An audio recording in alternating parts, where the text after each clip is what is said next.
Hello, media theory people, and welcome to another short lecture for our media theory class. So today we're going to talk about Raymond Williams' chapter. This one isn't an article, it's a chapter in a book. And it's his chapter dedicated to his concept of flow. So programming, distribution, and flow is the name of his article. And for a little bit of background, Williams wrote Flow in the 1970s, I believe 1974, if I remember correctly. And it was part of his book, Television, Technology, and Cultural Form. So one thing I'll point out is this is cultural form, not forum, right? So this isn't the same as what we read earlier. This is his examination of television during the kind of the height of its power as a broadcast medium. And so Williams himself, this is him over here, was a Welsh-born socialist academic and a cultural critic who wrote an amazing amount, a very prolific author. And interestingly, he's a critic of someone we read a little bit earlier this semester, Marshall McLuhan. So if you remember, McLuhan famously said that the medium is the message. And Williams criticized this notion. Specifically, he accused McLuhan of being what we would call a technological determinist. Meaning that he felt that McLuhan put too much emphasis on how the technology changes society and culture, which isn't really surprising given the nature of McLuhan's argument, right? So, in any event, this is a slightly different mode of thinking. One of the things that you need to recognize when we sit down to read this, if you haven't read it already, you need to realize that in 1974, television was much different than what it's like today. This was the height of the network era, which lasted from the 1950s to around the early 1980s. So this is broadcast network television. And at the time, there were only really three major players in the television marketplace, and those were the three big networks, ABC, NBC, and CBS. And these networks, by the way, were the result of the evolution of radio broadcasting in America. So television was indebted very much to radio in terms of the way that corporations got together and created networks of stations, in terms of the broadcasting element of it, which we'll talk a little bit about. And so you had three major networks that controlled American network broadcasting, right? Which meant a few things. The first one was that each of these networks was, in a sense, almost guaranteed a third of market share at any given time. So they didn't have hundreds of TV stations or hundreds of channels to compete with. And so part of the effort of television at this time, one of the things that television was criticized for, was a strategy that involved the creation of what they called least objectionable programming. What this means is, as long as you don't make something that really makes people mad, you're pretty much guaranteed a third of the TV marketplace. Now that, those numbers can vary, obviously, but again, the idea here was not to make TV that catered to niche audiences. Rather, it was to make kind of bland TV that appealed to everyone in an effort to retain this, 33% market share. And so this is what TV was like back then. That's how you ended up with shows like Green Acres and Gilligan's Island and so on, that are in many ways relatively innocuous programs that aren't really that interesting, but aren't really offensive in any way either. So this was also prior to time-shifting technologies. So the time-shifting technologies is a fancy term that applies to things like VCRs and TiVos, where you can record a program and watch it whenever you want. In the broadcast era, programs were aired at certain times of the day, and if you weren't home to watch them, you didn't see it. The show, if you had a popular network TV show that you liked, if you missed it the first time it showed, your only chance of seeing it again would be maybe during the summer when those shows would be rerun. Maybe you could catch it in a rerun.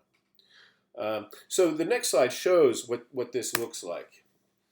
This is a page out of TV Guide in 1973 that shows what a week of television looked like. Now you can compare this to the guide that you probably have on your family TV, where you turn it on and there's like thousands of channels, some of which you subscribe to, some of which you don't, right? And it shows you all the different things that are on. Here, this is an entire week's worth of primetime programming in one page.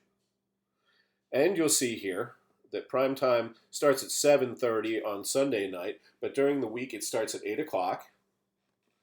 And that these shows were shown at different times. And again, if you weren't home to watch them, then you didn't see it, right? And so this is, again, what an entire week worth of television programming looked like, which is a lot different, clearly, than what it's like today. So what we were doing in the 1970s in television is known as broadcasting, a term that no doubt you've heard plenty of times. And this term broadcasting is taken from agriculture. And the idea is that you are sowing seeds by hand by just throwing them out. And if you can see me, I'm making a throwing gesture with my hand, which is not really effective when I'm doing a screen recording. But the idea, again, is that you would take a big handful of seeds and throw them out, and this is known as broadcasting. So this was the dominant mode of TV content distribution in 1974. This is how all the content they made got out. Today, we see a lot more of what we call narrowcasting. And again, these are niche programs that are aimed at a specific demographic. Today, what TV producers, and I use the term TV loosely because TV is a whole bunch of different things today, but today what TV producers and programmers have found is that you could make a program designed for a very specific audience, and if you grab 3 million people, you're doing really good. So, for example, HBO's recent premiere of the new Game of Thrones prequel, I believe it's called House of the Dragon, premiered with 10 million viewers. Now, this is a very big number for today. That's kind of a mainstream audience for today. That's a lot of people. A typical show on a typical network is lucky to grab 2 million, 3 million. And many shows, by the way, news programs, for example, on CNN now regularly have less than 1 million viewers at any given time. Compare this to the old days when you have 20, 30 million people watching a program, you can really see a difference, right? So the programs and the kind of programming that Williams is discussing is really quite different in a way in terms of how it's put out there. So what Williams is trying to do here is he's trying to understand broadcasting. He wants to understand this medium, this TV for what it is, which at the time was kind of a cultural behemoth, right? It was immensely important. It was the way that people got their news, the way that people got their entertainment. It changed American lives in a very real way and held dominance for decades. So again, Williams is trying to figure out what this television broadcasting thing is about. And he tells us in all developed broadcasting systems, the characteristic organization, right, the way it's put together, and therefore the characteristic experience, so the organization impacts how you experience it, is one of sequence and flow. So with this in mind, we'll take a look at TV Guide again. And I want you to notice how the programs are organized. And I like to look at the Saturday evening lineup on CBS. So here we are on Saturday night on CBS, and I want you to see how these programs are put together. You may or may not know of some of these shows. But what we have here is a sequence, a lineup of programs that flow into one another in such a way that they're trying to retain the viewer. They're trying to get you to watch starting at 8 o'clock. And ideally, the programmer's job at a network during this time was to keep you there and to keep you watching, and if they could, keep you watching all the way to 11 o'clock in this case. So they begin with All in the Family, which is Archie Bunker, something we've seen clips of before, which was an enormously popular comedy. That led into MASH, which was a Korean War comedy, interestingly enough, which leads then into the Mary Tyler Moore Show, another hugely successful comedy program, which then leads into the Bob Newhart Show, which was also a successful comedy program, and then finally into the Carol Burnett Show at 10 o'clock, which is also a successful comedy program. It's a sketch comedy program with a series of skits, but nevertheless, you see how these shows are sequenced, how they're put together in such a way so that you can catch an audience with All in the Family and keep people watching. And the idea is, again, that these shows flow into one another. Now, this happens regardless, right, of the genre of the program. The shows do flow into one another just because of the nature of how they're put together. They're sequenced chronologically. They're put together in a chronological order. And again, the idea is if the programmer's doing his or her job, they're keeping people on board throughout these programs. But even if they're not doing their job, they still flow.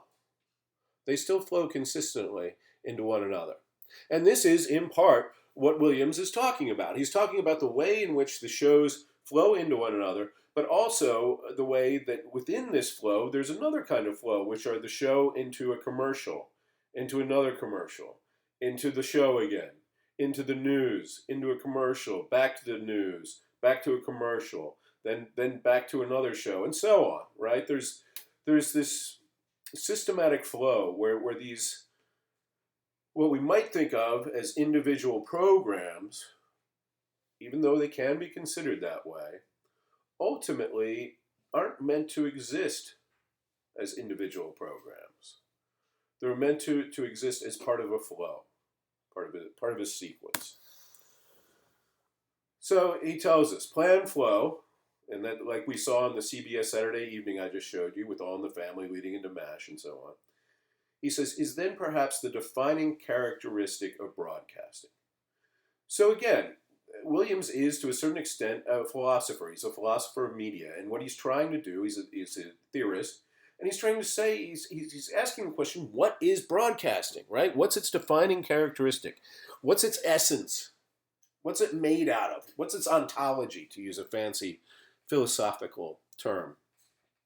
And the answer, he says, is that it's this flow. It's this planned flow that offers us simultaneously, it offers itself as a technology. So again, sort of taking the Marshall McLuhan view, stepping back and looking at it as a technology, but also thinking about it as a cultural form.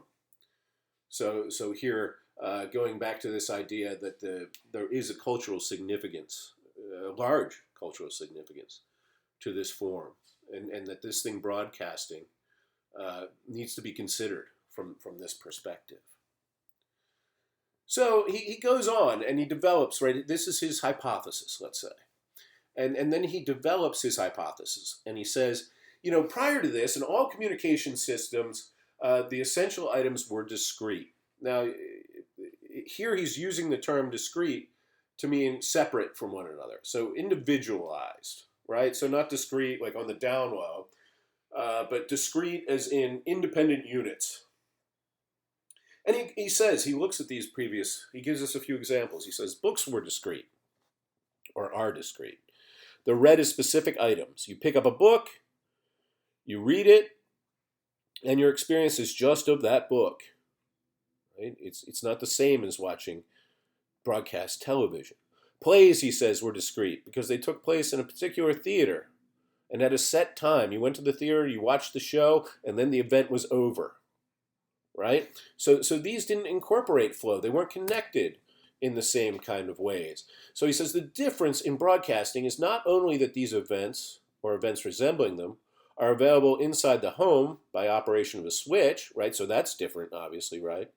But it's that the real program that is offered is a sequence, or a set of alternative sequences of these and similar events, which are then available in a single dimension and in a single operation. So what he's saying again is that it's not an individual program that makes up broadcasting in the way that it used to make up media experience. Indeed, it's this flow of program into commercial, into program, into another kind of program, into commercial, and back into a program, and so on. This planned out flow of content is what makes broadcast television different than what had come before it. So he says, of course, programming, quote unquote, right, as it developed, began as an organization of discrete units. So what he's saying is we took these individual programs and we put them one after the other in a kind of sequence, but they were really kind of discrete units, right? And indeed, we could think of these things, again, as discrete units. We could say, well, All in the Family comes on Saturday night at 8:30, and it ends at 9 o'clock, right? But he's saying we can't look at it that way. That's true, but that's not really how we watch television, or at least how we watched television in 1974. What he's saying is the normal experience of broadcasting, when we really consider it, is different. And we can see that it's different just in the phrase, when somebody asks you, what are you doing? Oh, I'm watching TV. Right? You don't say, oh, I'm watching, MASH, or I'm watching All in the Family, or the Mary Tyler Moore Show. You say, I'm watching TV. And when you say you're watching TV, that implies something more than just that one program. When you say that, we understand that can mean that you're watching this flow of different programs that come across. Even though they're presented, like TV Guide presents them, as individual discrete units, what you're really doing is watching a flow of TV. So he goes on to develop this further, and he talks about the difference between British and American commercial television. And he says, for example, in Britain, when they showed films, so movies from the theaters, on TV, they'd be uninterrupted. So you'd get commercials before they started, then they'd run the hour and a half, 2-hour movie, and then you get commercials at the end. But they weren't interrupted in between, right? And so this, in a way, kept that discrete characteristic that he was talking about. American commercial TV, on the other hand, has ads that inject themselves into the film that you're watching, right? And what Williams says is that in a way, this creates a kind of cognitive dissonance, which the theory that we've talked about before. It makes it confusing. So he talks about, he's in Miami and he's tired from traveling, and he talks about watching TV in Miami. He says, I still cannot be sure what I took from the whole flow. So what he took from the experience of watching a movie on TV. Excuse me. He says, I registered some incidents as happening in the wrong film, whoops, typo, sorry, and some characters in the commercials as involved in the film episodes. In what came to seem, for all occasional bizarre disparities, a single irresponsible flow of images and feelings. So what he's saying is that in his stupor, in being tired from traveling, he's sitting here watching the TV, and this is where he notices the flow occurring. And he starts having trouble, in a sense, differentiating between the commercials that are shown while the movie's showing and the movie itself. That these images begin to jumble up, right? And that's what lays bare to him or shows him how this flow functions. So in discussing things like this and films shown on commercial TV, he says, all films were originally made and distributed so as to watch the film as a whole in an undisturbed sequence. But this isn't what happens on TV. When you go to the theater, you sit there, you watch the whole movie, and then you get up and leave, right? Maybe you need a bathroom break or something, but otherwise it's an undisturbed sequence. But that's not what happens on TV. And indeed, you could see on TV this programmed, pre-planned, well thought out flow of images, of texts, right? Of commercials, film. He tells us we are normally given some 20 or 25 minutes of the film, which is true. If you watch a film on commercial TV, they'll give you a long, relatively long period of time before they show you commercials. And then they do this to keep you interested, to get you on the hook. Then they'll show you 4 minutes of commercial. Then about 15 more minutes of film with commercials between them, or them between the commercials, right? So what he's saying is you get some film, but the commercials are coming more quickly. And he says they do this because it's assumed that you're interested and will watch the film to the end. So if you've ever watched, I know some of you might not have, but if you've ever watched a film on commercial television, you might notice that the commercials come fast and furious at the end, right? As you're getting closer and closer to the conclusion or climax of the film, the denouement, to use a fancy term. As you get closer and closer to the end, the commercials get thicker and thicker and faster, and there's less time in between. And that's planned, right? That's what he's talking about. There's this planned flow. You're on the hook. You want to know how it ends. So you sit through those commercials. And of course, what the real job of commercial television is to sell your attention to advertisers, right? A lot of people don't realize that. But what's being sold when you watch commercial TV is your attention. They're not there to create programs and to put on shows. That's not how they make their money. The network makes its money by selling your attention to advertisers. And the longer they can keep you on the hook, the more money they can get from their advertisers, right? So that's all part of planned flow. And Williams says, look, films weren't supposed to be interrupted this way. But the flow on commercial TV is planned, not only in itself, but at an early stage in all original television production for commercial systems. So he uses the movie example, but he says, listen, it's even more intense when they make programming to be shown specifically on TV. He says that commercial shows are divided into acts, and they are. If you buy a book on screenwriting for television, you'll see that it's specifically designed. Your script is specifically designed in such a way as to be broken into acts that can be interrupted by commercials, right? You're supposed to have an opening that'll hook the viewer, right? So a lot of shows, like famously the Law and Order programs, if you've ever seen these, oftentimes they begin with an interesting murder or crime or segment that is designed to get your attention, and then, bam, commercials that you'll sit through because, again, you want to see the rest. But Williams' point is that the TV is designed this way. So, in a sense, then, we could see this flow as deceptive. Commercial television programming is presented as if it's made up of individual units. This show starts at 8 o'clock, this show starts at 8:30, and so on. But the truth is that's not really how they're designed, right? The shows themselves are designed with flow in mind, with the sole purpose of capturing and retaining viewers, right? And Williams makes a point to say, listen, they use this term. They want to capture you. And that is the term that they use, right? So it shows you, to a certain extent, how aggressive this planned flow really is. So ultimately, even though they look like they're discrete units, an entire evening's programming is designed by networks and by viewers, right? We design our TV viewing as well as a whole.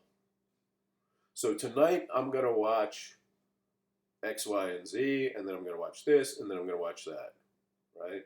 So we do it, the programmers do it, the network TV execs do it, and they do it in a way that's really effective at times. And when I was reading this, I thought back to Thursday night programming on NBC. So this used to be called Must See TV. And they had a monster lineup. And the idea here, of course, and I'll show you this promo, was to get you watching and to keep you watching all through prime time on Thursday night. It's finally here. NBC Premiere Thursday. I'm blown away. You're blown. Starting with a friends moment you've been waiting for. Oh my God. Lou Ross and Rachel get together. Rach. Can't tell ya. Then Jonathan Silverman's The Single Guy. Must see TV. And you won't believe the big news on the premiere of Seinfeld. Yeah, this is like Pearl Harbor, the Kennedy assassination. Ow. Then Leah Thompson is Caroline in the City. And the wait is over. The premiere of ER. Now that's must see TV. Premiere Thursday on NBC. So you see from this commercial, the entire idea behind must-see TV on Thursday night was that you tuned in at 8 o'clock and you stayed all the way to 11. You watched Seinfeld, or you watched Friends, you watched Seinfeld, you watched The Single Guy, you watched Caroline in the City, and then you watched ER, right? And the idea was to keep you there and keep you there all night. And honestly, from my personal experience, I could say this worked pretty well. People did used to sit down and watch TV, particularly on a premiere night, and just watch one channel the whole night if they had a lineup like this. So ultimately, then, when we as a viewer when we as viewers are confronted with program flow, it generates a desire to keep watching. Right? That's their goal. To stay tuned again to see what's next. You won't believe what happens on the premiere of Seinfeld. Right? You want to tune in to what's next. And this has, over time, been strengthened via extended programming schedules. And it's kind of funny. It's kind of quaint to read Williams talking about how there's more and more TV programming. When Williams wrote that in 1974, TV stopped at a point. I think as a kid, it was either 12 midnight or 1 o'clock. I can remember they played the Star Spangled Banner with the flag on the shown on the screen, and then TV cut off.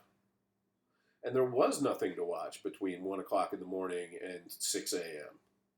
Right? TV just wasn't there. There was nothing on, literally. Now, today, of course, that's radically changed. There's always something on all the time, right? But he's saying, listen, this idea of flow is being strengthened as he writes this because the TV hours are going longer and longer, right? And he says, there was a time when the TV flow stopped, when TV stopped, but, this is no longer the case. And the flow is always there, waiting for you, right? Calling to you, trying to suck you in to the televisual flow experience. So again, this might seem somewhat foreign to you because, in all likelihood, you did not grow up with broadcast network TV. But I assure you that for decades, 40, 50 years easily, this is the way that most people engaged with television. And that flow was the dominant characteristic of network television, and it did suck us in, many of us, in just the way that it was designed to do. So I hope I shed a little light on that, and thank you for checking out my video. As always, I appreciate it.